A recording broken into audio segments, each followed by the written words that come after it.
All right. It looks like we're good.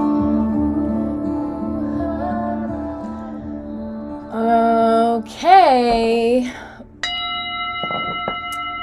Welcome, everybody.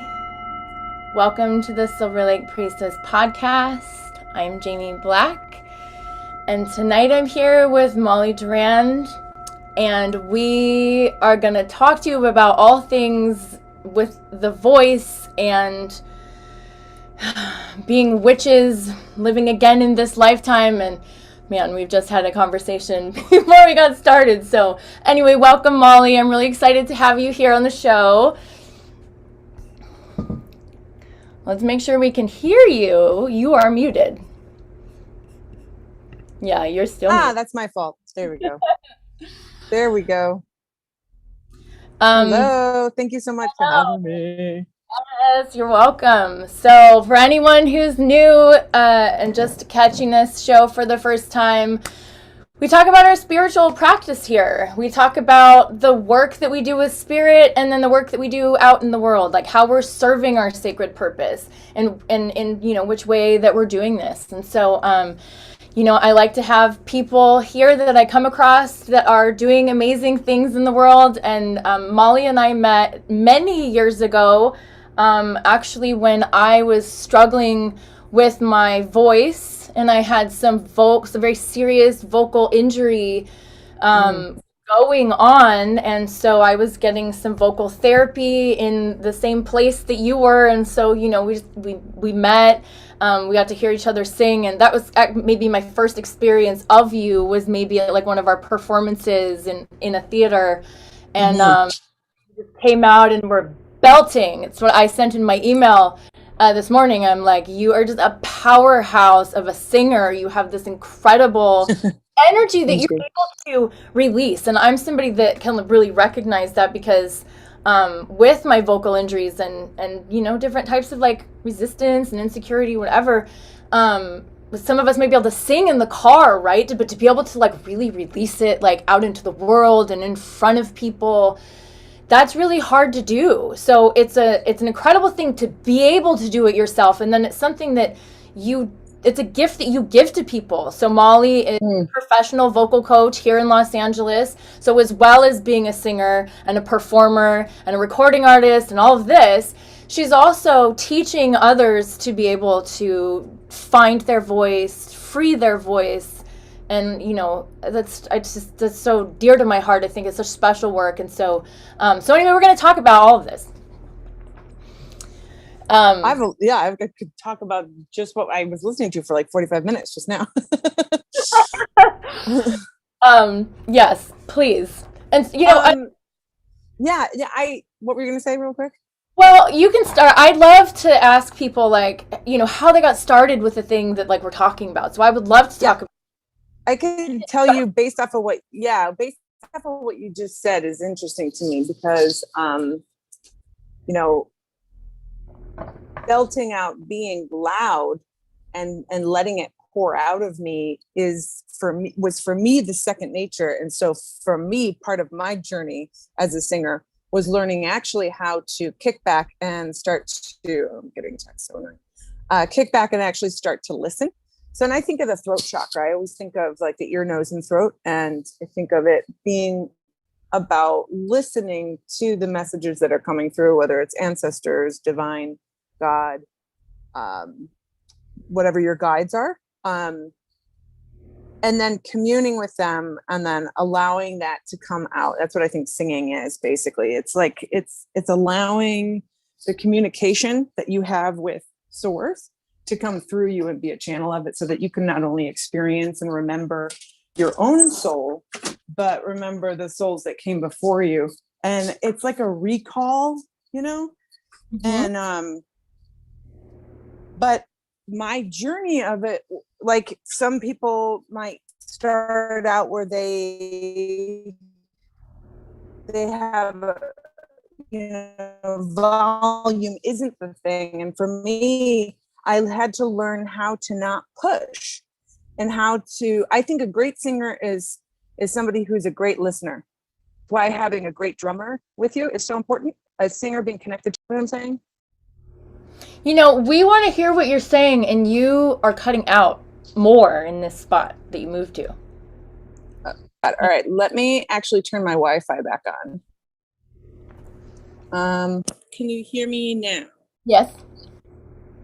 Yes. You can hear me better maybe without these guys. I'm going to take off the ear things. Can you hear me now? Yeah. Yeah. Okay. Like that might be I was saying that I think a great singer is a great listener, somebody who can listen and be connected to their drummer. I think you have to be in sync with your drummer. Right. Yeah, like that's key. But okay. But yeah, it's the journey of finding your own authentic sound for me basically first starts with, I think in order to be liberated and be able to be free on stage, you first have to learn the technique. And that can be a very insecure process because so I studied early on, and actually where I met you, I had given up. I got sober around 23 and I decided to give up singing because I wanted to know who I was without my voice, because my voice had taken me to the Vatican to sing for the Pope, actually. It's funny. Wow. And I sang with these monks in Montepulciano, and I remember the sun was setting in Italy as we were all singing Gregorian chants. Oh. And it was, these monks had never spoken. Their whole life was about singing Gregorian chants. And as the sun was setting, singing Gregorian chants is a part of their daily ritual.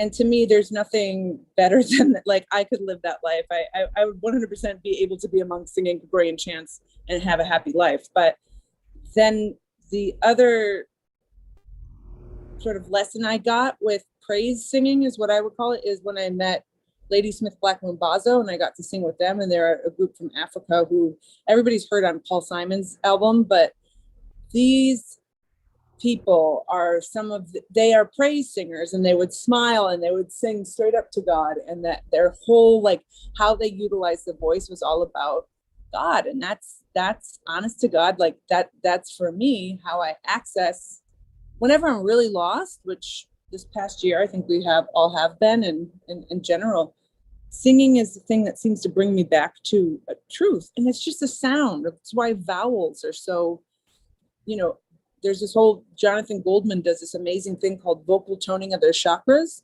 And every part of the body has a vowel that is, you can assimilate to and tone and resonate with. And it's about understanding that your instrument is inside your physical body, but is also connected to the soul and to the spirit. And being one with mind, body, soul when you're singing takes technique, has to be there. When I say the word technique, I mean relaxation of the body, relaxation of the jaw, relaxation of the mind, so that you're not twisted up with the mind, with the tight, with weird ideas that when you sing high, you have to do something different. Your voice should, the inside of your mouth should be the same, no matter where you're singing. You should know and trust that it all comes from the breath. But I hadn't sang in 2 years and decided, well, I'll just go to a woman said, I'm going to pay for your voice lessons.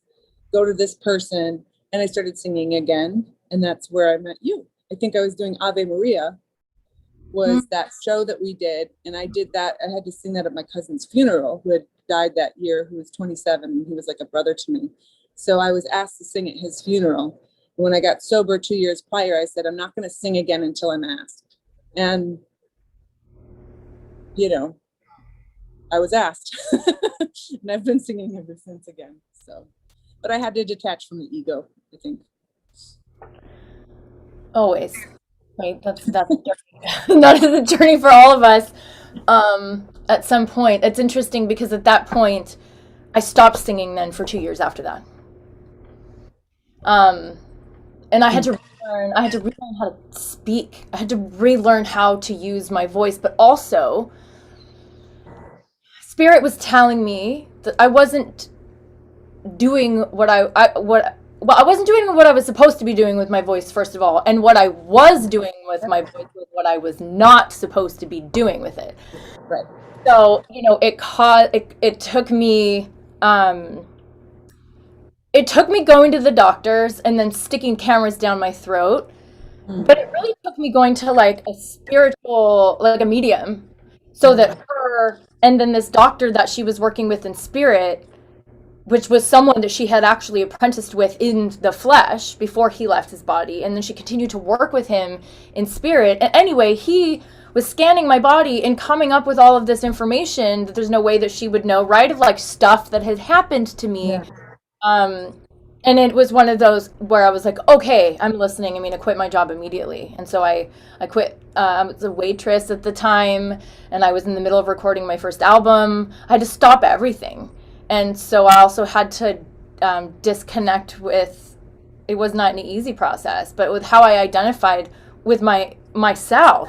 That's right. That was what I stopped too, is I had to disidentify with what being a singer. Like, what is that? What is that? Like Molly, the singer. And I had the wrong identification of what that was. And so the singing felt like it was to prove.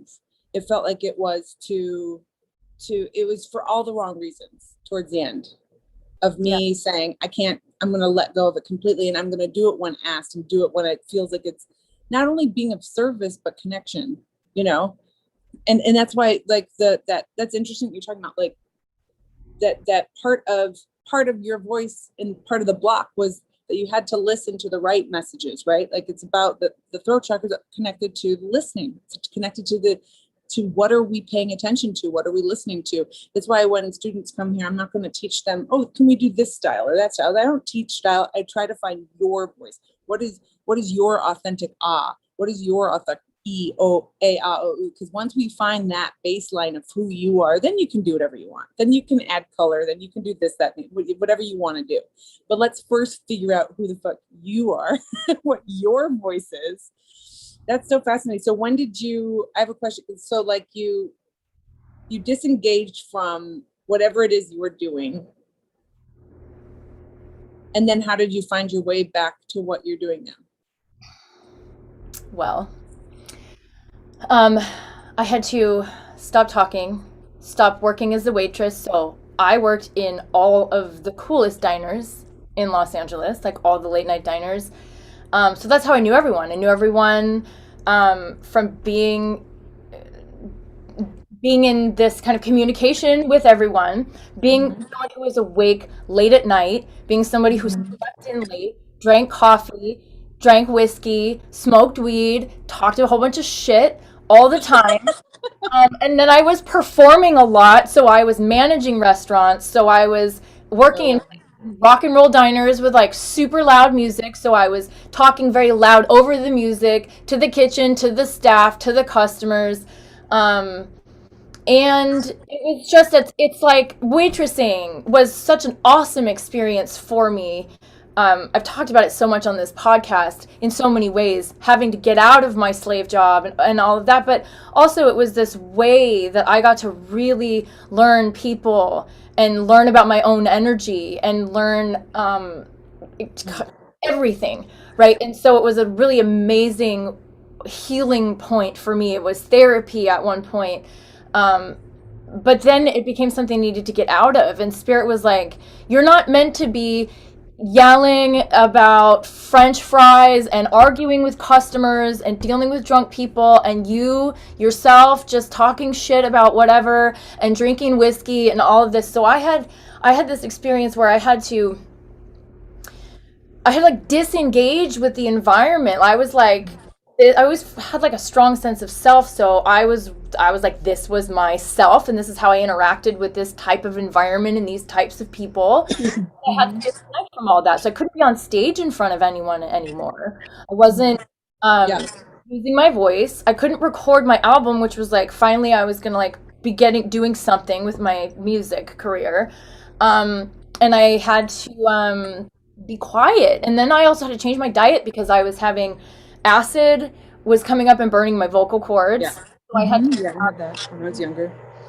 I didn't eat a lot of dairy, but I drank a lot of coffee. So there was no dairy, no wheat, no soy, no anything that would cause acid reflux. And so all of this happened. I had no idea how I was going to like pay my rent or continue. I just kind of worked until I made enough money to pay the rest of my rent. And then the couple days before my last day of work, which is just going to be my last $50, somebody stole my car, and then so it was like I had to be in silence, so I had to stop. Yeah, it's like Scorpios, both. It is sort of like we have to have tower moments. Tower moment is associated with us, but we do have to have these tower moments where things are taken from us because our will can be so strong sometimes, but and also because we're part of our journey here is to learning how to overcome and transform and be that sort of like phoenix that's rising and over and rebirth and death and rebirth and death and rebirth. But I had acid reflux and I was studying opera at college. I got a scholarship to study opera in college. And of course I was never going to fit into the structures of the classical world, even though I had come from the choir that I was in, and I had all these amazing, I actually love classical music, but I rebelled against the constructs of that particular world, probably to my detriment, but it was also, bound, it was destined to be. And I identify with Maria Callas, who is also, people would call her people would say that she was destructive with her voice, but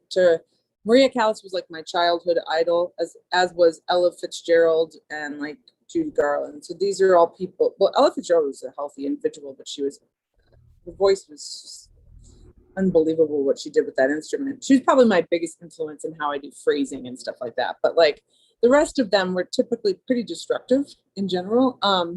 And I was listening to you talk about the acid reflux. I had that before when I was studying. The teachers were like, you have this, but at the time I was an alcoholic. So the way that I was, but it wasn't just that. It was that my being was regurgitating, was not going to ingest me forcing a certain paradigm of how I had to sing or who I had to be.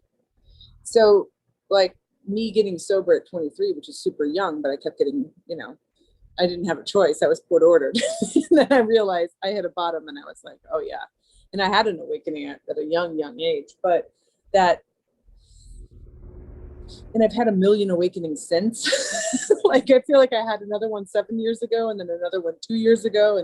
But anyways, there's something about acid reflux that I think is important, that I think is telling you something. I think it's talking to you. I think it's saying that we're going to regurgitate it. If you're, because I've been in those moments too. I so identify with just being almost like a caricature of myself, out talking and just being in the mix of things and which is so beautiful and so amazing.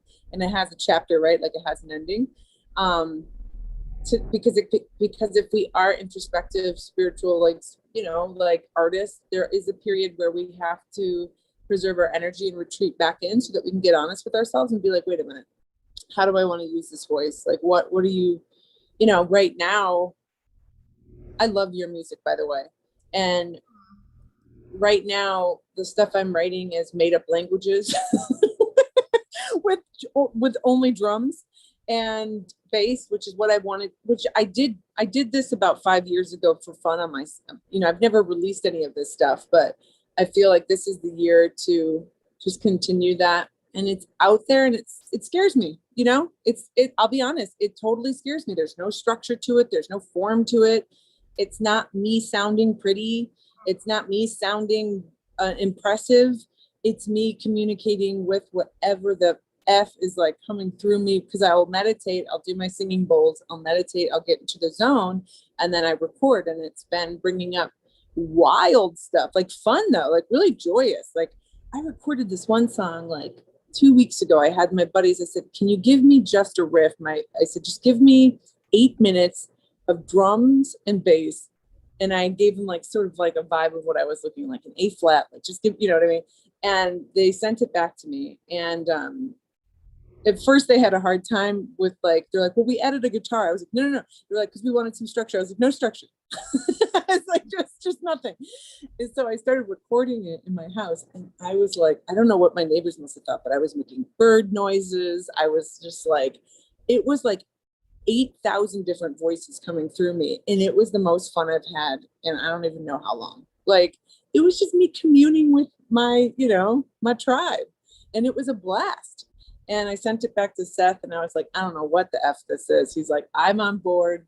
This is my vibe. So he's going to mix it where I'm going to like do it up, you know, but it's hard to be, it's so funny because I'm so like free form and liberated and blah, blah, blah, and independent, but I still have these weird constrictions that I enslaved myself to, of thinking like, well, even within song structure, or like fear of what my family will think, or I have that in me. It drives me nuts. Like it makes me it makes me limit myself so much, because I'm like, they're going to think I'm weird. They're going to think, but the truth is like, I am weird and different. And that's part of what makes me beautiful, but I haven't fully embraced it yet. I'm like almost there.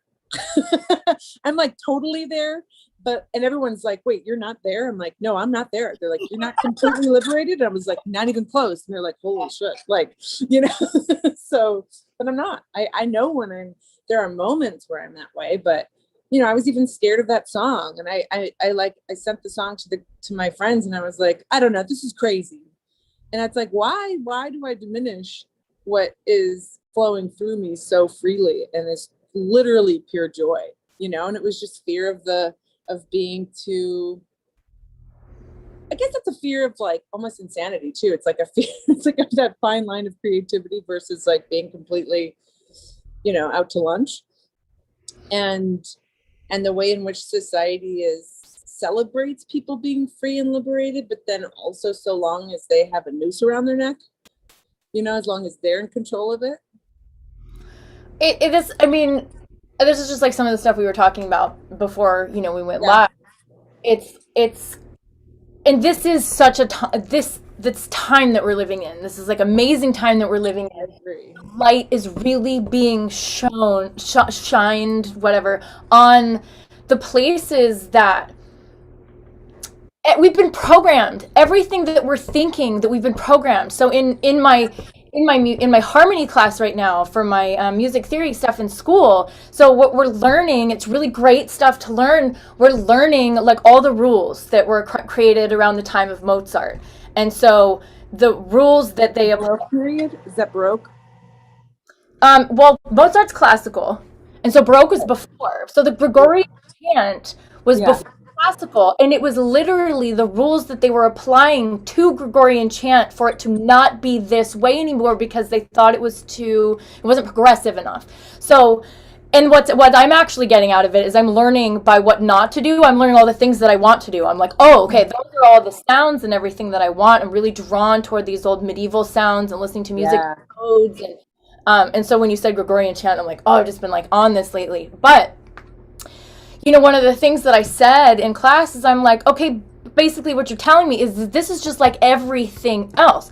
This is something that we have been being fed. And so all of us in this culture, because if you go to China and you go to India and you study music in these places, their theory is not the same. This particular theory that I'm learning here, this is all based on European, this is based on Mozart, Beethoven, and so our ears, the way that all of us are used to hearing music and have an expectation of what we're going to return back to the one, or what kind of chord we're going to resolve with, it comes from that. And so in my own songwriting, I've had such a strong resistance to songwriting structure, writing anything that sounds like pop, to the point where when I first made like a real album, I forced myself to put all the stuff that I was so ashamed of, all of my like poppy songs, on there, because I'm like, okay, well, if anything's going to make me any money, maybe it's just going to be like this stuff.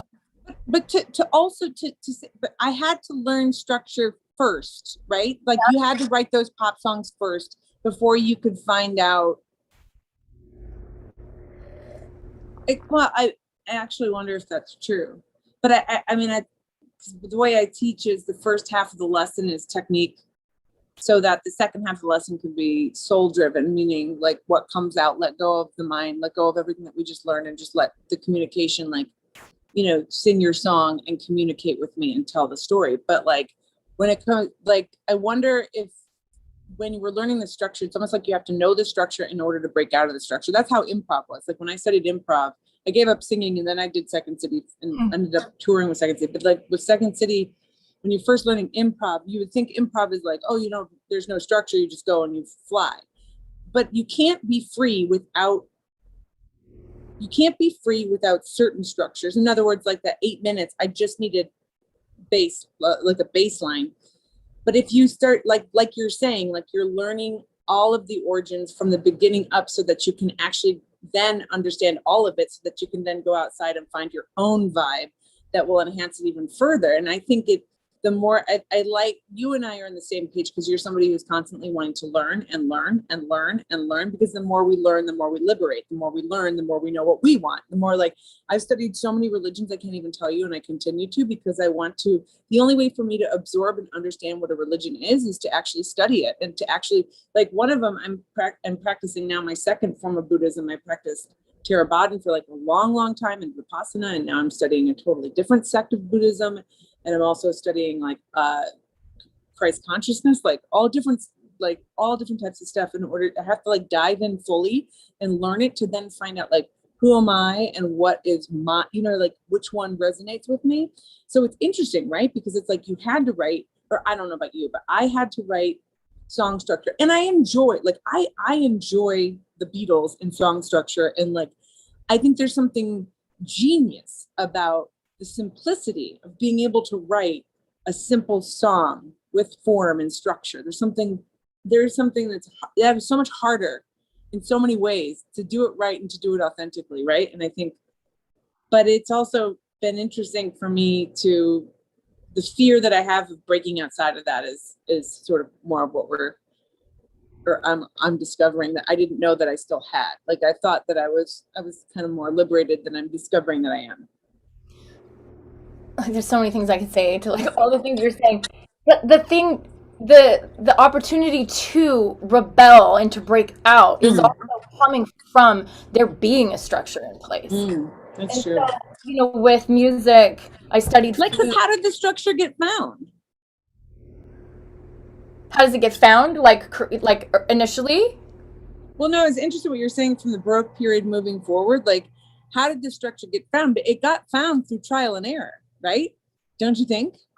Right. Well, and then they were breaking away from their old ways of doing it.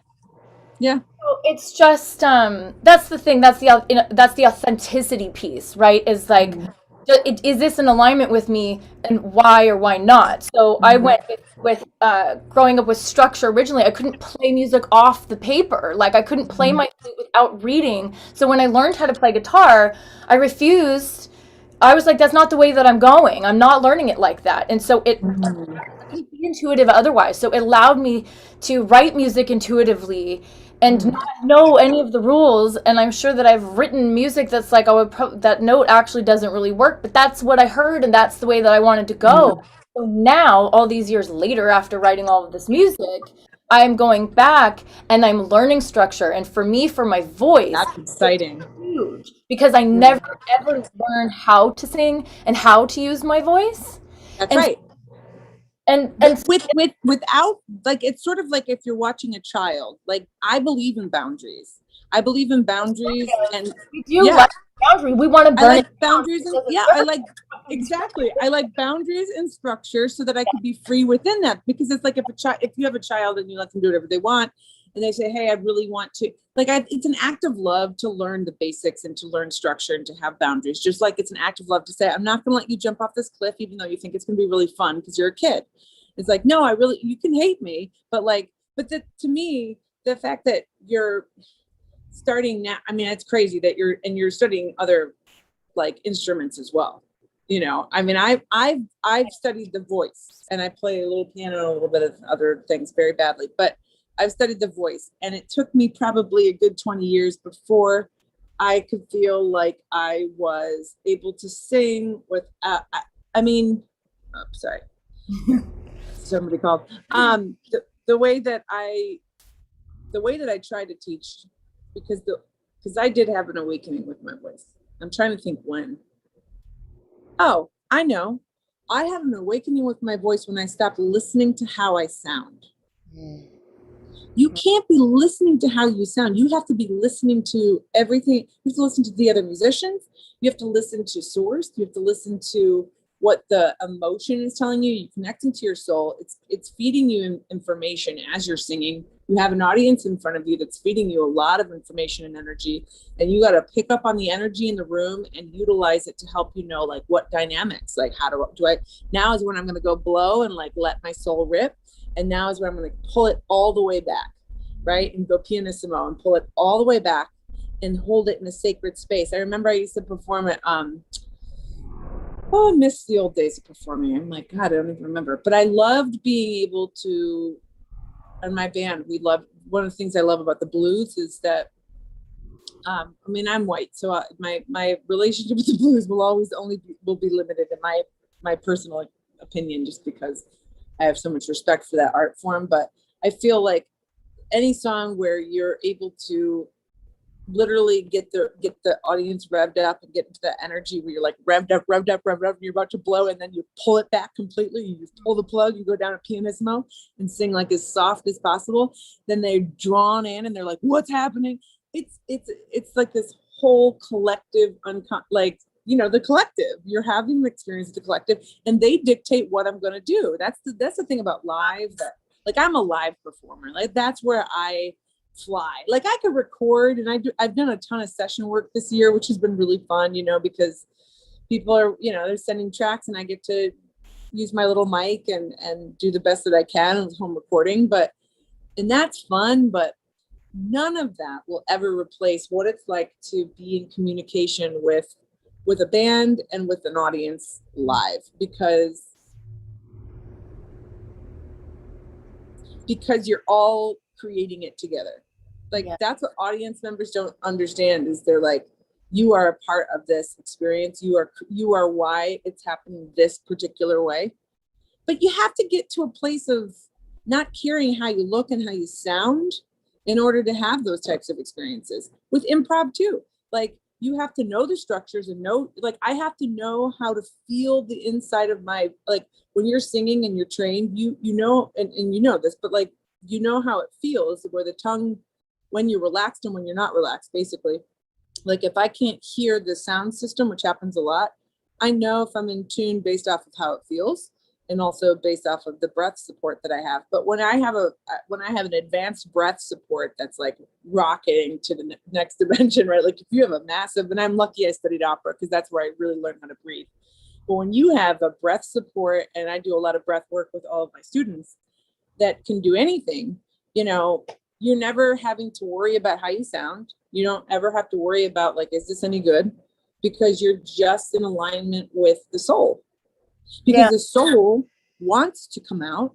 And for me, the only time I'm really like, this is good, we're in an honest format, but I'm not half as honest now as I am when I'm singing. I can't be like vulnerable to the same level that I can when I'm singing. It's like my subconscious is teaching me. It's like, that's why I always tell my students, I'm like, let the voice teach us, because I don't know.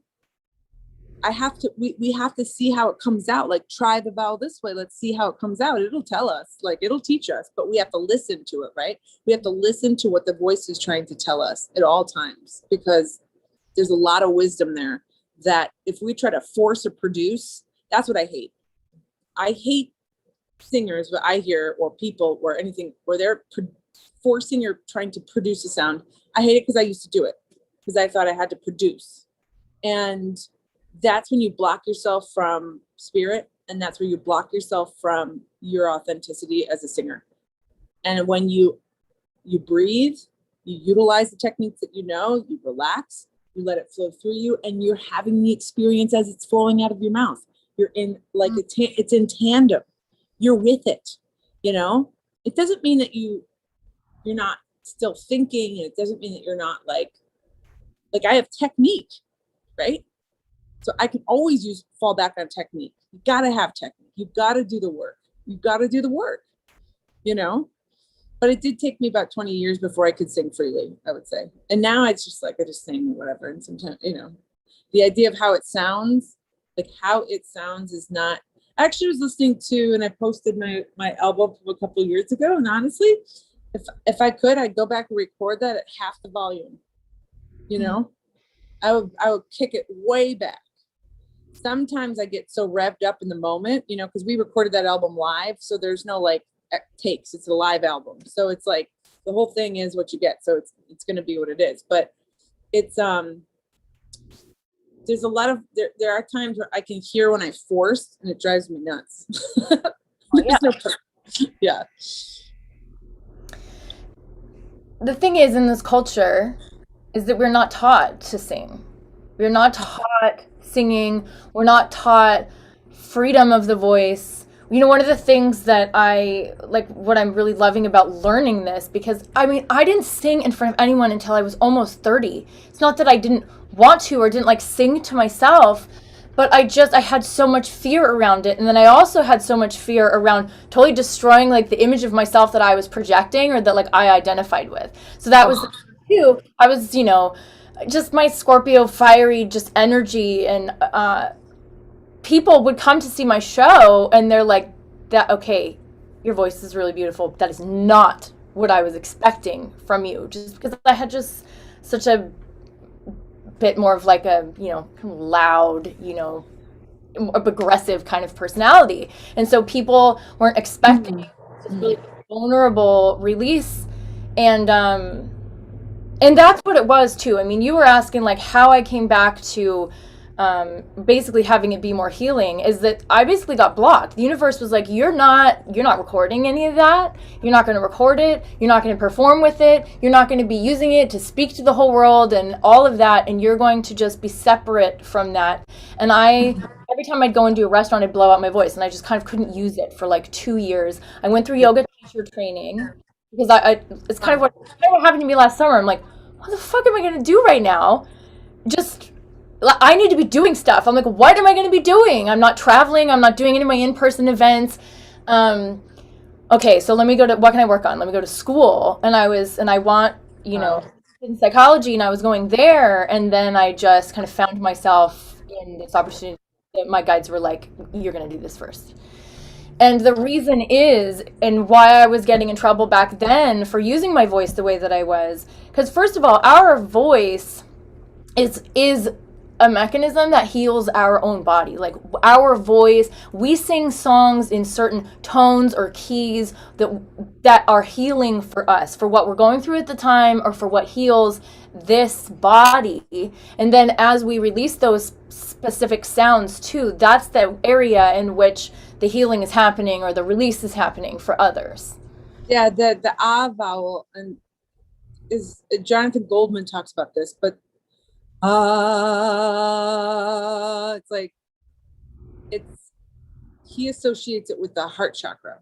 And if you think about it, you can't sing without surrender. Like if you can feel it resonate in your heart. So God, Allah, Mom, exhale, right? Like I could start crying right now because it's just about being willing, and that's why technique is important. Being so connected to breath, because breath is life. Like breath is life, right? So if you are connected to your breath, you inhale, and then you can release into the it cracks open your heart. And also, O is the vowel that he associates with the solar plexus, the gut. Oh, which is like it's like a cry. It's like that past life trauma. It's like that. Oh, like I just love that O is associated there. And you can go and find his 7-minute chakra tune-up, Jonathan Goldman, on YouTube. I do it with all my students. But what you were just talking about too, about you didn't sing until you were 30. I don't think I've ever had a voice. Well, recently I've had somebody who didn't, but every student that comes to me, and I never I don't promote my studio. I'd never wanted to be a teacher. Actually, people kept asking me, like producers were like, oh, I have to get the singer in shape. Will you, and at first I was like, I don't really do that. And they're like, just give it a whirl. And I didn't think I could do it because I wasn't very good at piano. And I thought, I'm not going to be, I've been trained forever, but I don't know how to do this. Right. But my first student, Paulina Vallon, who's this adorable Swedish little fairy who literally just wrote a book on fairies, and she wrote a fairy tale. Like, she's magic, this girl, and she's this dancer, right? And she was like, oh, I'm more of a dancer than saying. I sat at her piano at her place, and I think it was in like Sierra Madre, And I sat at the piano, and I'd known a little bit, but I knew exactly what to do. And I listened. All I had to do was listen. If I listened to her, I said, oh, your tongue is your tongue is lifted in the back of your throat and it's cutting off sound. So you can't. And she relaxed the back of the tongue and the sound. And that was like, all of a sudden, I knew exactly what to say. I knew exactly how to teach. And I was like, holy shit, and I've been teaching ever since, intermittently whenever people ask, right? Most people, I don't teach children. I just don't. I just don't. I teach like savant children who have like, there's a couple that have come to me whose voices sound like, Billie Holiday, and like, it's like, who are you? I've had some teenagers that come to me who have an advanced voice, and I can work with that, but I'm not really good. Like I was trying to teach a friend of mine, I especially couldn't teach a new child over Zoom because there's so much body work that I do. It was so hard. So, but it's crazy to me because what I was going to say about your point of not singing till you're 30, everybody comes to me with some traumatic story about singing. Whether it was, I remember this wonderful, beautiful woman, Del Hunter White, who's like you would think she's the most confident woman in the world, right? She was like, I can't remember the exact story, but she was basically like, I haven't sang since my third grade singing teacher said I didn't sound good. And everybody had these stories where they were like, I can't sing. And they were all like, there was so much pain underneath that. So half of my job was letting them dare to fail, which is what an old Second City David Zowski used to always say, dare to fail, dare to fail, dare to fail. And if I'm honest, I don't think I would have ever been able to write my own music until if I hadn't had improv, if I hadn't been doing improv for a couple of years, because that's where I learned how to collaborate, and that's how I learned how to listen and to be present in what's happening right now in the moment. Because songwriting is very present. It's like, and so it was wild to have all of these students come with all of this sort of trauma, and the voice, eventually they would have a breakthrough, maybe on lesson 3 or 4, or sometimes the first one, where their voice we'd be doing the work, and then something would just crack open. And it was usually when they weren't thinking. And it was usually that's why I'll have them jump up and down and sing so that they can't think or try it. I do a lot of weird shit so that people can get out of their head. And whenever they stop thinking about how they sound and get out of their sort of critical mind, the voice will fly out for a moment. Knows you. It's like, I'm here, look. Yes. And then they'll start sobbing. And then some people, like, the rest of the lesson is just like therapy almost, because they're just like, oh, they're like, and they'll start crying because they're sort of like, it's like a recall of the part of themselves that got stunted and lost as like a child. So the voice will fly out of them, and then they'll be like, that's who I really am. And it's been so long. It's like a reunion of your soul. And I get to witness that from time to time. It's become more rare because it's more of an in-person lesson situation. But when I get to witness that, I'm like I feel honored, Is this equal men and women that you're having this experience with? Mostly men. I have a lot of men who come to me, and I was very insecure about teaching men because of the whole vocal difference. Yeah. I love teaching men. And I teach alpha males, and and they have, when they sing, they break down all of the barriers and the bullshit and the conditioning that they have, and they can connect to their animus, the soft part of their soul. And I love teaching men. Men are some of the most soft, sensitive, sincere creatures on the planet when they're in voice lessons. But I've been lucky.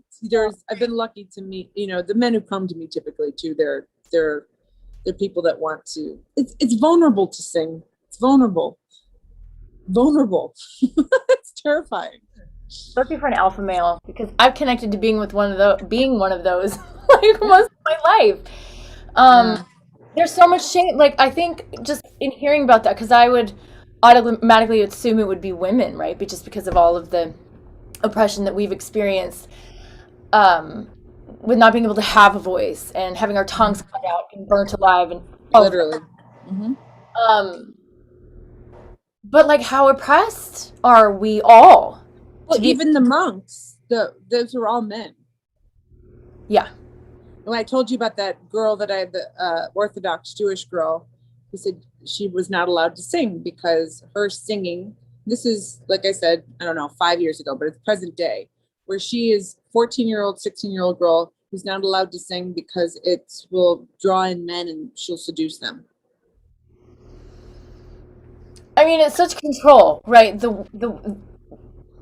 They wanted to control, like, your singing is your connection to source. Like, but it is also, and sex energy. Sex energy is creative energy. And everybody gets that all twisted, right? So it's like James Baldwin talks about it quite a bit, about like when he talks about like white voices of the 50s era, where they would sing in the sexless voice, we call it the sexless voice, versus like gospel. And we were talking about more of like the African American culture of having soul and having it be connected to like sex and their second chakra and all of that stuff is in like a most beautiful, pure way. And how a lot of that sort of Anglo-Saxon, like that sort of like dominance to make women sound pretty. I remember I would growl sometimes like at a James when I would sing, and any boyfriend I ever had always told me they didn't like that. They're like, I don't like it when you growl. I like it when you sing pretty. That was one of my favorite things about you. I think that we probably all have experience. If you get to hear Molly sing, like that's one of the favorite things that comes out of you when you're singing. The men I dated always hated that. They were always like, just sing pretty. My mother would actually she was always like, your sexuality outside of what belongs to them, right? But what's interesting too is that was like my power, I think, and I think that scared them, and I think that some women too. I mean, it was like there's a part of when you unleash your voice, some people will run in the other direction. I worked with most musicians I worked with were amazing, but they're mostly male. I've never had a band, you know what I mean? I was like, it's mostly male dominated. And I do know that I did notice that there was a lot of times, specifically with singers in my voice, where male musicians would make it very clear that my sound was less than, in their opinion. And then they would tell me what they like, and they would always like these sort of wispy singers that like, just less threatening, right? And I have that. The funny thing is that like I have that too, but that's why the music I'm writing now is I'm doing multi, like I'm having, it's almost like I'm doing it's like Queen. I'm doing a lot of different voices all at once, but you can't tell that they're all mine, but they're all mine because they're different facets of me. Because that was the hardest thing for me too, is not knowing who I was as a singer, because I could imitate. I still do that. Like if I get hired, I could do any style. And I also was a character actor. So it's like, I could always imitate. So it took me a really long time to figure out, which I don't even think I know what my sound is. I guess you could call it like Celtic soul, maybe. But like, I don't even have it just depends on how I'm feeling in that moment. That's because that's what it is. And I think some of the things I'm experiencing right now and really working on my voice, because I can like energetically, like I've been able to release my energy a lot in life, but when it comes to singing, it was the only way that I could really release pain that I had been through with my family and all of that. And even though I wasn't singing about that, it would only happen when I would get into these love situations that weren't working out. And so I was able to kind of sing that pain and that disappointment and frustration. I was able to sing it. And so all of my first music that I wrote was all, about all of that, unrequited love and disappointment and sorrow and all of that. And I didn't know how to move out of that. And so also it's almost like I constructed my voice, or the way that I used my voice around that type of pain. Narrative. Huh? Like almost like it was a narrative that was guiding your whole experience. Well, then it was like I didn't allow myself what's happening now, and all the different types of music I'm singing now, and the way that I'm just like really curious and open, allowing this to happen. Curious. I don't have an attachment anymore. It was part of my like image, and I was like, okay, so yeah, I'm this person and it's holistic in all of these ways, but like this, what I'm doing with music is like a specific expression. It's just like one aspect, but I didn't know how to move my voice out of that aspect without, like, I wanted to keep that authentic, right? Or I wanted to keep that, like, some kind of integrity. Yeah. Well, And and it's also the way that the industry is that they would always ask me, well, who do you sound like? What is your sound? And I honestly, I was like, I don't know. Like at one point it was like Adele, and then it was like this, and then it was like that. And it's like, I don't, and then it was Florence the Machine. And it's like, I am me. I'm me, you know? What if you were Bob Dylan or Nina Simone and somebody was like, hey, Nina, what is your sound? It's like, she was her own sound. She rearranged music in a way that is like, she could take a Beatles song and flip it on its head. And like, you couldn't have been able to compare. Like, it's almost like that is such a shame that people do that. And at the same time, they're like, we want the next newer, unique thing. But then it's like, in the process of meeting the people to get to where you'd be heard, they ask you all of these questions like, well, who do you sound like? We have to know how to market you. It's like, but I thought you wanted something new and unique, you know? So it's interesting. Because I had a student that I thought was one of the most unique sounds that I've ever heard. And then she got a manager and she just does pop. And now she sounds similar to pretty much everything else, but that's what she wanted, you know? yeah, I know someone like that also, and it's just But sorry, because I don't want to discredit her. She's actually strategically doing that because she's smart, so that she can eventually get the clout that she needs to be able to do whatever the fuck she wants. I just hope she doesn't lose the authenticity that I saw at 16 over the course of the years. there's a fear, right? So then they're attached to the audience that likes their music that way, the people that they work with, not letting them bend outside of it. I mean, I've experienced some incredible songwriters that did the thing where they were trying to put themselves in a box and like be sellable. Did it work? I mean, what is working? Like, Yeah, I know. like That's my favorite thing when people are like, oh, you're trying to be a singer. I was like,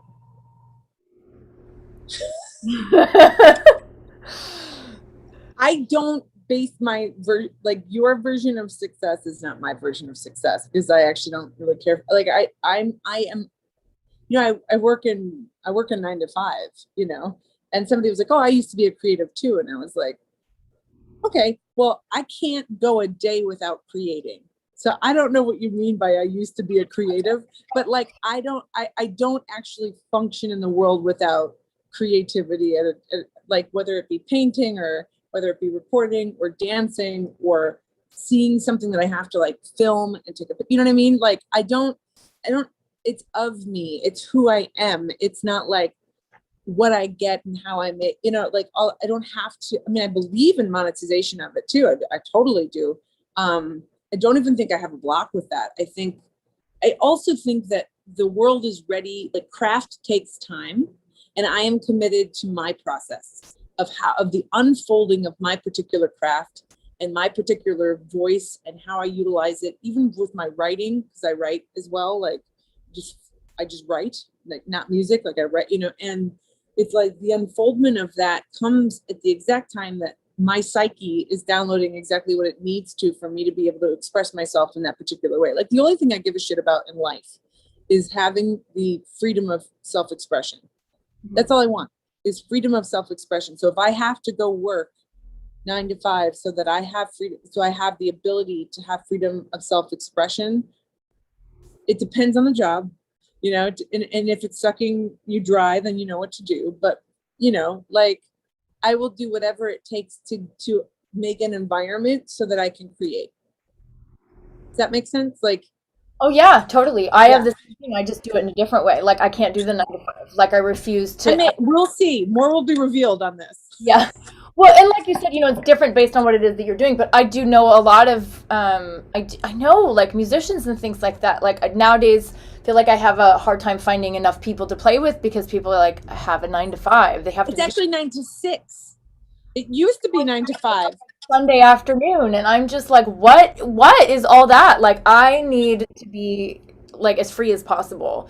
I mean, and then I'm noticing that it is taxing, because I wake up every day with an idea. Like, I don't, I meditate first thing. I get up at 5 and I meditate. So I get up at 5 so that before 9, if any creativity flows through me, I'm able, I record a lot before work, or I'll write, or even with the tarot, I just need time to just do a reading and just get centered, because the images also allow me to awaken the subconscious in a way that, because I think when you sit down and you write a song, sometimes if I don't know where I am and emotionally, I'll just write a song and the lyrics will tell me what my subconscious, what's buried beneath. And that's the way I feel about the tarot as well. It'll help me awaken that subconscious. But I did notice this week, there were a million things, creative ideas that were very business oriented actually, but they were creative.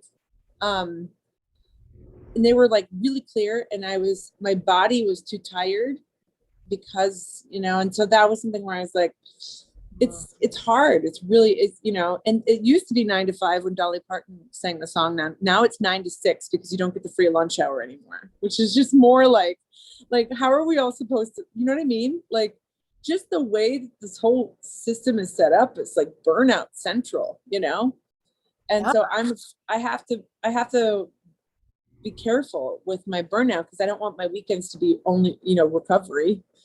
Yeah. So but for me, it's it won't be recovery so long as I'm creating every day. That's just my life work. That's my blood, what is it, lifeline. It's my lifeline. I could be so exhausted, but then if I have a creative idea and I sit down and do it, 8 hours will go by and I don't even know what happened. I'm just in that weird vortex where I get completely lost. That's awesome. But it's hard being in the matrix also. I feel I have 2 different parts of me, so I'm still figuring it out. I have a lot to learn. I'm super clear in certain areas and super lost in other ones, and I'm kind of excited about that. So I'm willing. I get that. I think we're here to learn, and we're here to experience it, and we're here to use ourself the way that we are in this life, and the gifts that we're here with. We use all of that as part of what we're learning, how we're learning, and also our energy too. How do we access our energy? You and I both have a ton of energy, but that's not everybody's starting with that. And do you need recovery time? Well, I'm extremely Vata. My energy is I'm just very air. So I'm explosive, and I have I'm really inspired, and I have a ton of energy, and then I'll burn it out. I can go for a long time. But what I learned, what I learned over the past couple years, not this past year because it was different. I really had some serious time off with this quarantine and all of that, and I got to really heal and rest.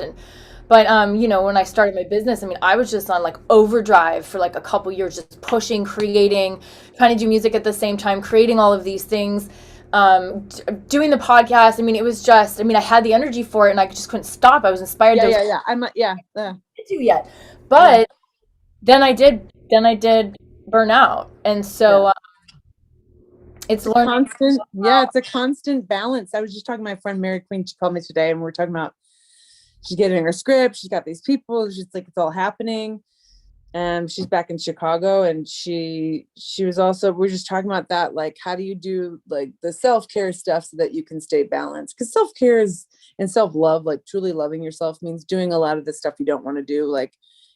Going for a hike, going to the gym, eating well, sleeping, all this. It's excruciating to take actions of love towards yourself in a society that's pretty much selling you constant images of, I'm on this whole thing about sexual repression leading to violence is our main issue, and how the oppressors didn't just oppress women, they oppressed men. The second that they told that shooting that happened, it was a man who was a sex addict who thought that these women were provoking. It was also a hate crime based off of race, but it was also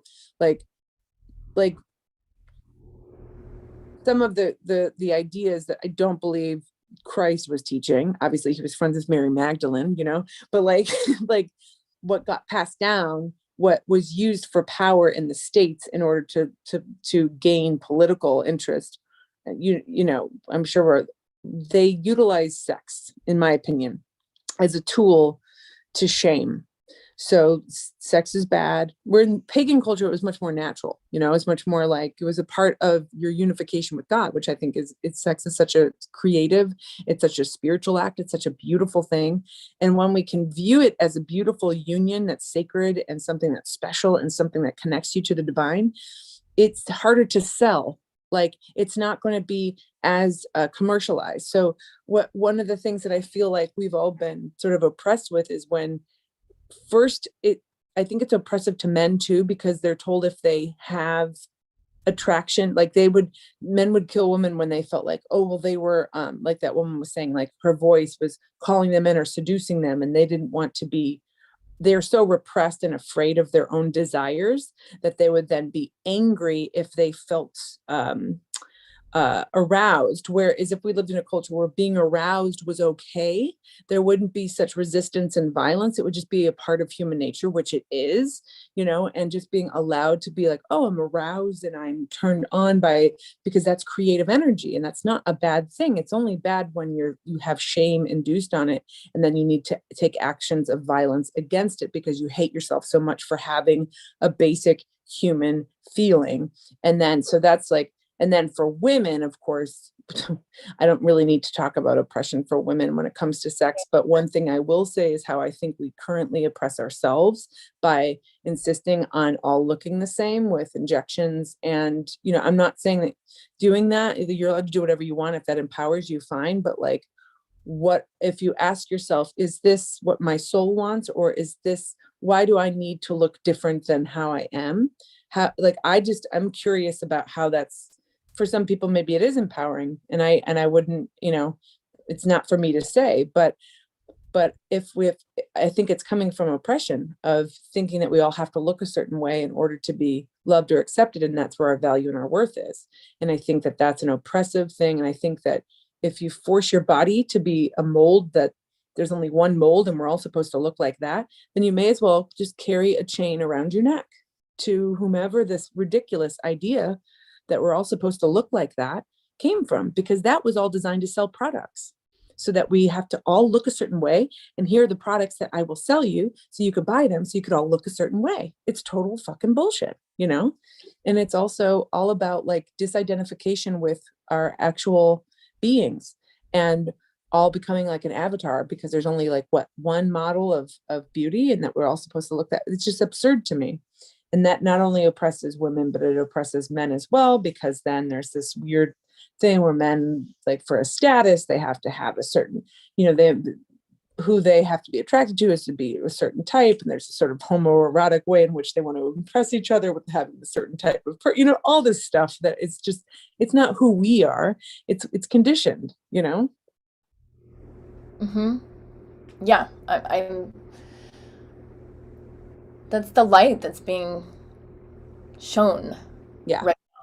That's the thing that we are really seeing, is all the ways that we have all been oppressed and deceived, right? Whether it has to do with our health, whether it's people that think that dairy is good for them, or whether it's, people, it's like to enjoy it is one thing, but there's this whole other like push, for like that this is good for you and alcohol is good for you and having, whiskey every day is good for you. The push, yeah. Yeah, it's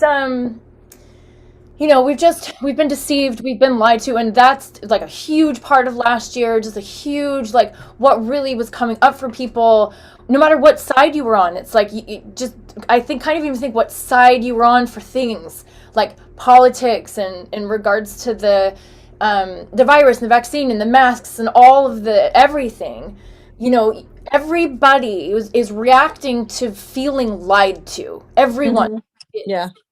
And there's all the places that you can see it. And, I had a very visceral response to that. To what I'm saying right now? Yeah, because the being lied to thing, I realized, because like, I think this past year, we've all had to look closer at ourselves. Where am I deceiving? Where am I judging? Where am I, blaming and having hate? And where am I all of the polarization? Where do I do that in my own life? And one of the things I found is that I had been spending a lot of wasted effort trying to get liars to tell the truth. Right. It was like I was obsessed with getting people, like rattling them to tell them that, like, as if that's my job, or as if like I had an obsession with getting liars to tell the truth. And it drove me into a lot of really destructive situations. Well, that's Scorpio, right? Like the Scorpio. Yeah. Lie to a Scorpio. So that's the thing. Like, Yeah.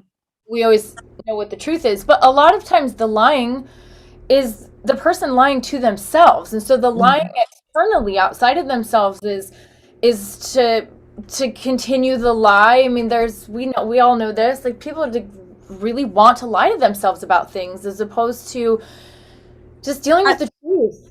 I had to see where I was doing that. Like I had to scrutinize my own mind. Like the lie of the mind is very real. Like there's a lot of delusion, and the illusion of separation is massive. Like we are all the one race. I mean, I'm not going to get into that, but I mean, it's like the human race, right? That idea of like, and I'm somebody who, like, if there's like a neon sign of like what other people are doing that is being presented in the world, a theme of like lying for me, I know that that's what I'm seeing. Then I'm like, where am I lying to myself? That's where I start, because if I don't start here, then I can't really have compassion for myself or for anyone out there. And so one of the things that I'm still figuring out, there's still little tiny, I think it's part of human nature to not, I don't think we're supposed to ever have the full truth laid out for us. Otherwise we'd have nothing to seek, right? It's almost like there's this great book I read, The Journey of Souls, where this therapist who was actually, he didn't believe in God actually before he did this practice, and he did hypnotherapy, and he put everybody under hypnotherapy, and all of his patients started to say similar things about the afterlife. So he became obsessed with it, and he wrote this amazing book. And one of the things that one of his patients said about, he said that the universe, God, or whatever you believe in, places a totally peaceful, blissful state out of the reach of humans in order for us to go toward to seek it. So it's weird, right? Because like you're in the spiritual community, right? So like when I hear people say, well, like maybe they just got broken up with, or maybe somebody betrayed them, and then they start to say, well, they're not on the spiritual, I'm in 5D, or I'm over here. I fucking hate that shit. It is, and it's like well, I'm reading this old 1800s Buddhist book, and they are like, false monk, false monk, false monk. And then Jesus was like, hypocrites, hypocrites, hypocrites. And I feel that way about like people I see on Instagram who they feel so inferior with themselves that they want to be superior. And so they go on this quote unquote spiritual hilltop and say, well, I'm in a higher plane than they are, and they just need to raise their vibration to me. And then we get in this toxic positivity thing where like everybody's afraid of, being where they are. I mean, I love Abraham Hicks. Don't get me wrong. I love it. I just saw something today. I was scrolling and I saw something that was like, if you don't like where you're at, then just take your attention off of it. And while I agree with that wholeheartedly, if we all just dissociated completely with reality and the darkness that's right there to teach us, because part of my spiritual awakening was meeting my shadow and becoming and understanding it and working with it rather than keeping it locked up in a cage and wondering why it's getting mad, right? It's like, I don't want to live in a life where everybody's detached and living on some fantasy island. Like, I don't, that's not what I'm here for, So this idea, yeah, I like the human experience. That's what I came down for. It's like, I didn't come here to be some like, holier than thou, better than everybody else because I'm so spiritually aligned. There's no spiritual alignment to feeling superior. That's absurd. Yeah, no. I mean, when you're there, and like we've all been there at certain places, right? Like that's when you know something is off. If you're getting really judgmental, if you're getting really irritated at things, it's also because you've got a lot of judgments going on. Really, it's like there's something that's underneath that. Yeah. You know, when you say about like being part of the spiritual community, I feel like a little bit. I actually, you know, when everybody was talking about the spiritual community, I'm like, you know what? No, I'm not part of that. I don't. When you said witch, I got retaliatory because I can't identify with that word because of the way that I think it's being exposed right now. It's I'm like so like non-conformist and so like anarchist that I was like, I'm not a witch. Like, oh my God, like being like, I'm not a witch. Don't call me a witch. Like, 'cause I don't want to be labeled as anything, which I think is hysterical. And I could care, you know what I mean? It's just like, but I think that's actually because of some past life shit where I'm like afraid of, you know what I mean? Like it's burned you for being one. So exactly. This is the thing about that. So I'm extremely rebellious. And so usually like I'll rebel and then it's like after I kind of surrender after the rebelling and then like I integrate, then I can be like, okay, so I've been identifying with this witch thing for I'm a Scorpio. I'm born like right around Halloween. So there's a way in which like I've always been identifying with, I grew up with like all little witch books and, you know, to really, you know, little girl stuff to, you know, something else. And it was really when I started writing music because it was all channeled and the way that stuff started coming through me, I was really identifying with that part of myself. And it was at a time where it was not mainstream and it was I know you're so different. You're so And so it was like I was wearing, you know, black hooded, you know, everything to the point where people always were like that. I always was, but so when I first started performing, I was doing that. People would say super rude shit to me, like on stage after or referring to the Halloween that was just happening or whatever. Anyway, when all of the witch stuff started to become trendy, I didn't like it. Of course, right?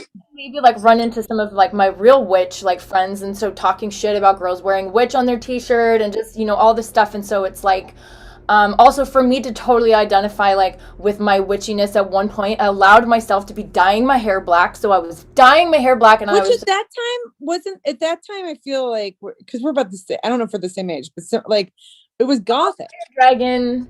Yeah, it was like goth, you know?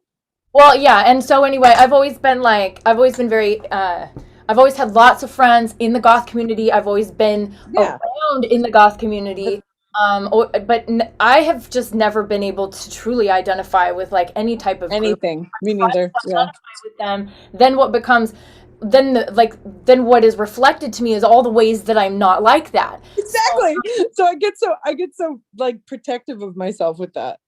And so then when I'm like trying to be in it and then I'm just like, oh, I'm so not this. And so it was like, you know, when I first started writing music, I don't know why, you know, all this shame, a lot of it's kind of coming out because of the way that I'm working on stuff, but like so much shame, so much embarrassment for ever wanting to be a singer, me learning how to play all these other instruments instead of using my voice. And just recently I'm like, okay, so I'm going to go back to school. I'm going to go to like fine arts school. I'm going to have hundreds of thousands of dollars in student loans by the time I'm done, and I'm not going to study. You're not going to study voice. And so anyway, I've finally been like, okay, actually what I need to do is 100% focus on that.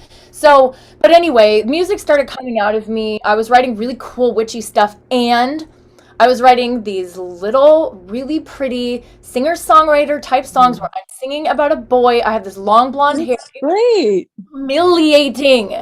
It was humiliating. Why? That's a beautiful part of you though, no?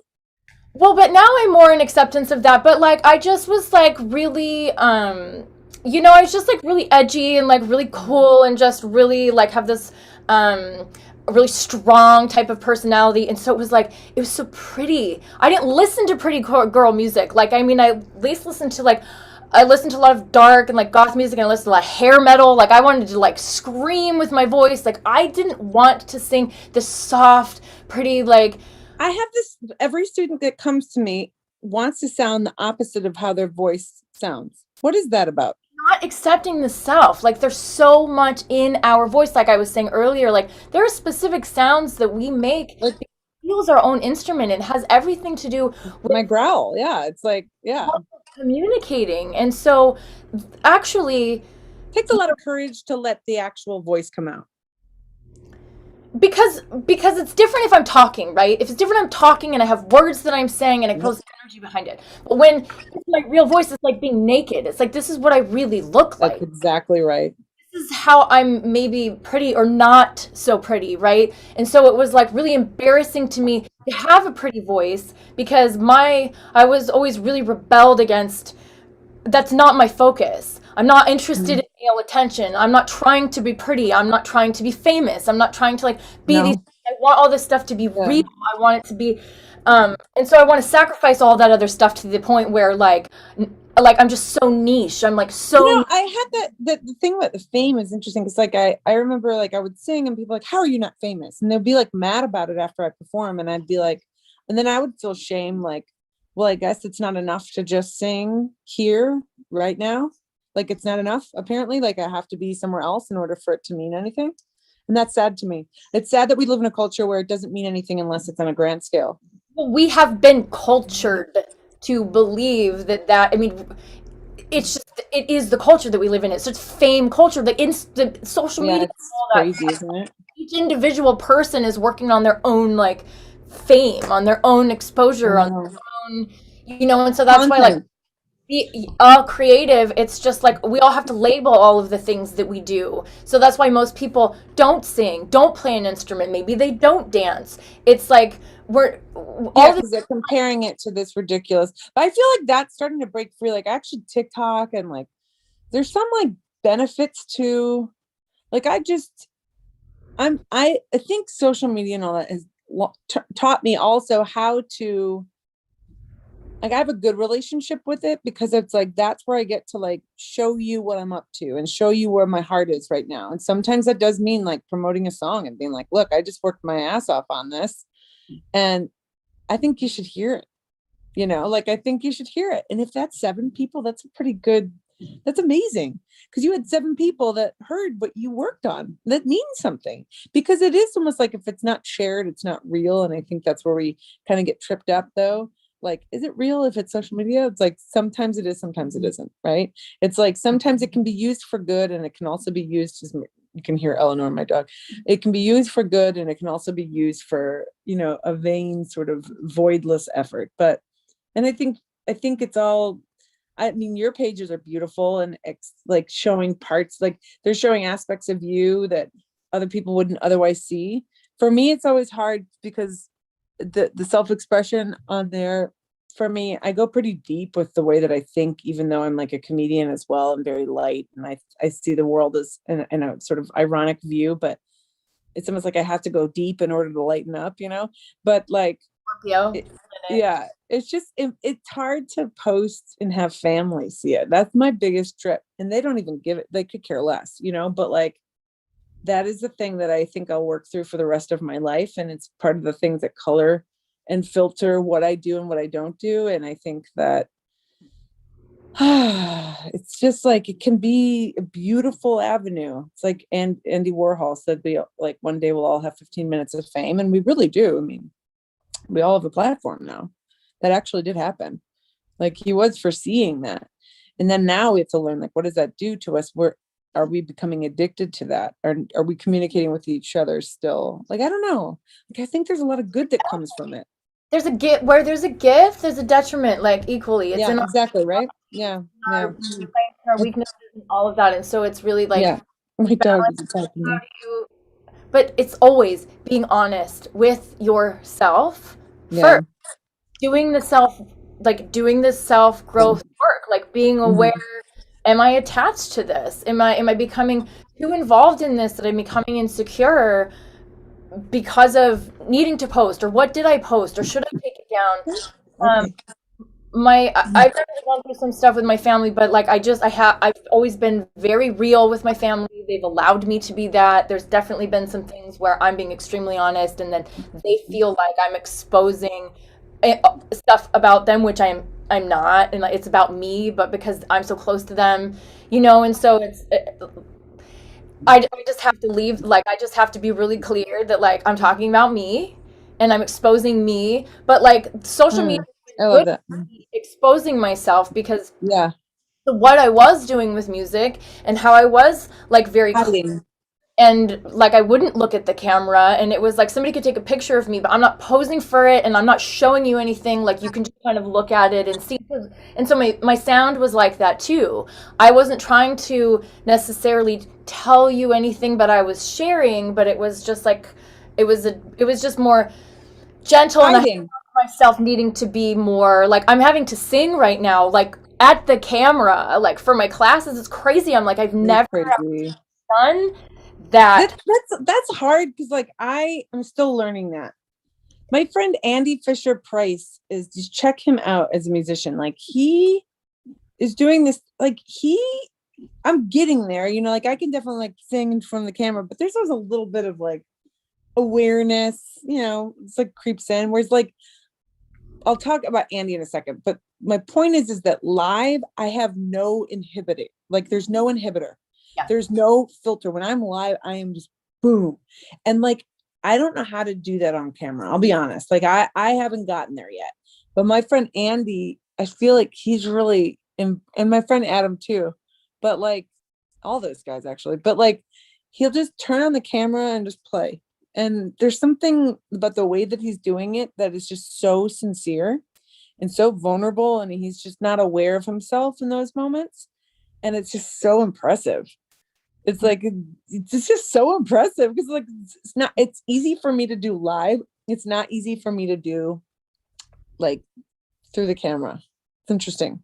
I could say the same thing, and it is easy for me to do it now live, but when I first did it, I mean, I couldn't open my eyes and look at anyone for like a year.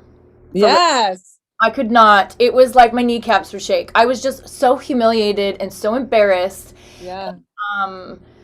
And I had, you know, I played music and was taught when I was younger, and then I gave it up, and then I wanted to go into doing things intuitively, but for some reason, like there was this a way that I wasn't allowing myself, so I was always shaming myself. And then called in other people, like called in an abusive partner, right? It was verbally abusive. That was like shamed everything that I was doing with music. I literally was with somebody. At the time I was playing live every Monday night at the piano bar before it closed down in Hollywood. And it was the best. It's the best, you know, just go. And it's always a great group of people there. So the audience was always just amazing, and they just would dance. And I liked that place because the stage was the floor. So you were with everyone. That's what I loved. I was with the people in the bar and the audience. So like they would be dancing with me, I'd be dancing with them, and it was very collaborative. And I remember I was in this relationship that ended up being abusive as well, and I haven't been the same since. It's like sometimes, no, that's like once it's like I'm a strong, you know, whatever. I'm a strong woman. I always say about being a strong woman, it's not something I never wanted to be a strong woman. It was like a burden that was placed upon me. That like, so when people are like, I'm a strong ass bitch, I'm like, you wouldn't be proud of it. Like, I'm ashamed that I have to be so strong. I hate it. Like, I want to be fragile. Killed us, cut out our tongues, hung us, yes. burned us. I don't want to be strong. I want to be docile and trust you, you know? But so anyway, so I was in this relation, and it was, you know, it was abusive. And I had a partner, as I believe we all, you know what I mean? Like, I think it was a reflection of the grotesque self-image that I still had, that was given to me a long, long time ago. That is not who I really truly am. But, you know, being physically abused by the man who loves you, you know, you think it was like the deepest love that I'd ever known. And it was also the scariest, most dangerous place I'd ever been. So it's such a weird contrast. Yeah. And I thought it was my fault the whole time, and that it was me that had caused all of that. But I remember I was singing every Monday, and he at one point he was like, I don't think he liked it, and because he said, you know, your heart's not into it, and you shouldn't. Because I would get, you know, before Monday, I would be done. I would be like anxious. Sometimes if you're a performer, you understand this, and sometimes you don't want to go do it. It's only when you're there and you're on stage and you're alive, but there's always resistance. But he was a non-performer, and he just saw my resistance before a show, and he's like, you don't love it, your heart's not there, you shouldn't do it. And he didn't make me quit, but I quit doing that gig. And I look back at that like with utter bafflement, like what the F? And when I had my second city tour, there's your little animal. When I had my second city tour, I got offered to do it again. And because I was so afraid of losing my first boyfriend ever, turns out he was cheating on me anyway. Like I didn't take that opportunity out of fear of losing. And out of fear of losing my ex, I was like, well, I should quit doing what's good for me because I don't want to lose them. And nobody did that to me. That was an old, messed up paradigm that I've had to that has actually brought me down, and ruined some opportunities in my life. I've allowed that to ruin opportunities because my self-worth was so low based off of some really scary childhood experiences that were unfortunate. And I was still operating from this negative self-image. And I think that's why performing live saved my life in a sense. And, I got sober young on. If I hadn't gotten sober at 23, I'd be dead by now, the way I was going. But performing was always an opportunity for me to be my truest self, to heal myself, and nobody could hurt me nobody could hurt me on stage. Nobody could. It was like, and most of all, I couldn't hurt me on stage. It's like I could. It was where I was home. It's my home. I don't feel like attached to any part of the world. LA, definitely not. Like, where I'm from in Chicago, not really. New York, whatever. Like, it's all these places. I'm saying places that I've lived. The only place that I'm like, oh, I'm home is like when I'm performing live. And so it's just interesting when I look back and I see the areas of my own self-destruction, how I've let fear of losing other people really dictate my choices. That's what my job today in my life is to amend, is to make like a living amends to myself, to do what's best for me. And that's hard, to be honest, because you want to please others around you because you want to be loved. We all want to be seen and loved and heard and understood. And I'm really seeing that I'm the one who has to give that to me for now. And I believe in my love journey and that I'll meet the right person. But right now it's very clear to me that I'm the one who has to see me. I'm the one who has to hear me. I'm the one who has to commit to me. I'm the one who's going to have to follow through on the things that are being offered to me instead of abandon myself for the sake of fear of losing someone. It's a tough lesson. Yeah. And I do think we all have to go through that lesson. Some of us might have more work to do than others, just depending on where we're coming from. And, but there is a point where we all do have to go through that. And I feel like if people then experience the relationship that they have to say no to because they're choosing themselves. And like, that's the whole point. And it will be one of those relationships that it's like, it's the best sex you've ever had. It's the most connected that you've ever felt. And it's just, all this is so intense. But, wasn't the best sex. Yeah. It's the hardest thing to say no to. And that's why, that's choosing yourself is a bitch, man. But it's the only way for us. Job too. It is our job. I know. It is my job to take care of this, to choose myself, to be my own best friend. And people, come from really damaged places. And so like, it's easier for some of us to do that than others, but that is an experience that there's so much learning there. And I feel like we'll continue to be challenged in that way until we get that lesson. And a lot of times, like, it's only through music that we can, like, for me, I went to a bunch of therapy and all that stuff, but it wasn't until I like finished an album that I was like, oh, I can breathe again. Music was hard. Music was hard for me though. It was like, I didn't realize that I had. You wouldn't start singing till you were 30 though. Well, I mean, I sang, but not in front of anyone. And that's entirely different, right? Yeah. Like I said, it took me probably more than 20 years for me to be able to let it heal me. Yeah, I hear you. I hear that.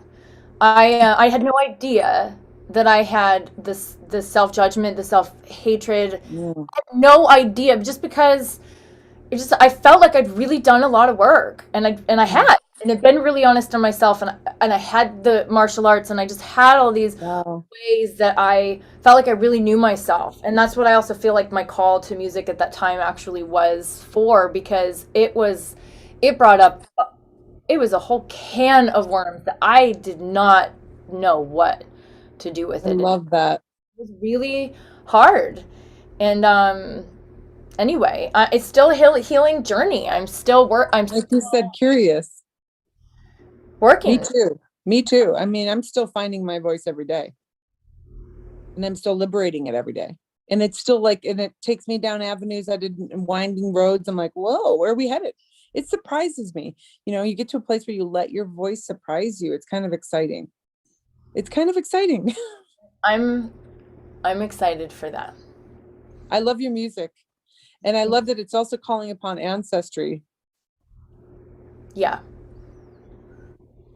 Well, that's why I had to be taken out of the environments that I was in and silenced. And I had to, you know, I'm supposed to do healing work with my voice.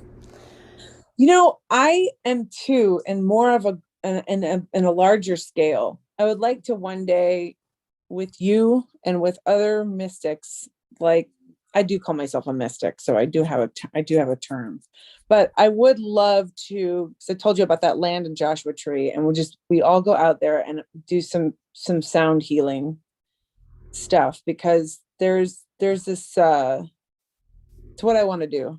Yeah. We'll do it. You know, We'll I'll do just it. say this to you. You know, the term witch and the way that there's Yes. different definitions for the word, but women are really using it as they're able in this country to claim that word for themselves and identify with it and have it not be something that they're going to get killed for. It was Well, I have trauma around it. Yeah. And so it's part of the feminist movement. And when I started to get clear about that, I read Lisa Lister's book called Witch. It was actually really helpful. It was I just should read that. for me. Yeah, she's a Scorpio. She's a very strong woman. She's very opinionated. She's got like a really powerful story. And then she goes into talking about all the different ways that women are witches and the different types of witchcraft that there are. And so there's, you know, there's what is witchcraft that is something that was created in the 60s, which is a very specific style of practice and ritual and things like that. You know, we had Sal from the Crooked Path on this on the show. Oh yeah. And in witchcraft, and so, you know, we are really talking about all of that. But like, what about all of the women in the practice? Well, also men too, but the practice of being intentional and herb lord, all of this for time, you know, all the way back. It's like women who maybe didn't identify with, like, I feel like the witchy stuff used to be very goth, and it used to be like a certain like culture of people were into the study or into the certain type of practice. But then actually when I started going over to England, none of these people were wearing black that were identifying as witches.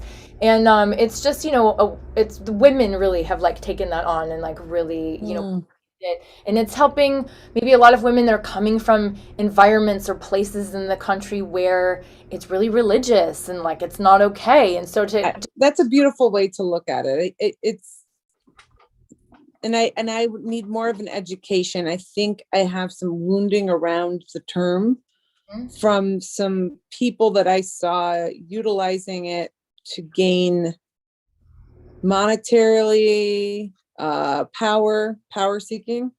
Like, I don't want to be, and utilizing black magic, which I don't, you know, obviously you're not. No, I know you're not. I know you're not. So it's like, I saw the sort of negative aspects of when people take it, just like false monks, just like people taking the word of Christ and contorting it to gain power. Like, when I see that, it's almost like this ancient, like, ascended master in me is like, ah! Like, you know, so I'm not able to identify. I've only been comfortable for me, you know. I would never take it away from anyone else. It's just, it's something that I'm not able to at this time. But in the meantime, I have abilities to see things, and I do readings for people that I love. And it's very clear that I'm connected and I'm into rituals, and I love pagan culture, and I love all of the things that would be associated with the term. And I want to also reclaim that you know, there's more history about it that I need to enlighten myself on, that you're talking about. And my friend Grace, you should have her on, Grace McGrade. She's legit. And like, her understanding of astrology and the ancient art of what it is to actually be a witch, and how we all have magic on a daily basis, and how to utilize that within us, which, you know, there's this great writer, Florence Scovel Shinn, from the 1920s, who writes about Christ consciousness in a very unique way, because she's saying Christ was actually teaching metaphysics. So he was saying you could turn water into wine, you can create your own reality, and like the show Vikings is really interesting because they're pagan, right? Their pagan gods believed in it's destined by the gods, which was sort of interesting because then the Christian cultures would say there's free will, right? So Christ came down and said you have free will and you can create your own destiny. Until the church gets involved, but No, that's exactly what we're saying, is that like Jesus was a witch, man. Like for sure. Like because he was turning water into wine and healing people and doing all this shit. So it's like yogi, ascended master, totally. I'm like, I would so go to that dude's yoga class, if he yes, exactly. I don't like it when I say that, but it's true. It's like it's totally, and then other people saw it as a way to gain power and gain land. And that's why that show is actually profound, because it's all about like the wiping out of the culture that came before that. Mm-hmm. So anyways, yeah, well, it's so awesome to have you here. Thank you so much. I just anyway, I just knew, and so like I want to continue in in life and having all these conversations with you. Yeah, you inspire me, Jamie, and you're just out there doing your thing, and you're just like I just think you as somebody who's just completely empowered and vulnerable at the same time, and that's like what we all need. So thank you. Yeah, absolutely. And thank you. I want to come and do a voice class with you. Yeah. Absolutely. Yeah. It's like we see in the ways that this is the thing why we're all here together. It's like some of us are free over here and fully expressed, and then we're not over here. And so I'd like to talk to you about the body stuff and just getting back into my strength and stuff like that, because I've lost my strength and in the disconnection from the body. So I feel like you haven't. Yeah. So interesting, because that's where, as I've been doing the martial arts again, I grew up doing it. It was my whole life. And then as I got into doing it again in this past few years, I'm getting my voice back. I'm getting my voice back when I was back. Yes. And so anyway, yes. There's a connection there, right? Yeah. Awesome. So it would be my honor to work with you so much. So, okay, so let's just talk about this. Listen to Molly's music. I'm gonna put all of your information in the show notes, but just to tell everybody here who's listening, and I'll actually, the podcast episode of this, I'll attach one of your songs to the end of this so that they can listen. But if you want to work with Molly, she's gonna give us her website. You can find her on social media, and you can listen to her music. So just kind of give us a little list of how we can find you. Everything should be on my website, mollydurandmusic.com, and that's a D at the end. But it should be on there. But there's this band I worked with, Scarlet Sage, and I love that album that we did. It's a live album, so the whole album is live, which is crazy. And there's a song that I did. It was just session work. We recorded it in 2 hours, and it ended up being amazing. I didn't write it. Jaden LaRue wrote it with somebody else, and she's a great songwriter. And it was and Coke Youngblood was the producer, and he was insane. And that song that song was interesting because I never would have been able to create that on my own. So I love being collaborative too, and that was session work. But that song is called Bury These Sins. You'll like that one. It's really dark. It's really fun. The darker you go in music, the more fun you have. That's why metalheads are super light-bodied beings. They're super, because they get all their aggression out in a healthy way. Anyways, but yeah, you can find my Instagram, all that stuff. It's easy. Okay, right on. Thank you. Thank you. You're the best. And have a good night, everyone.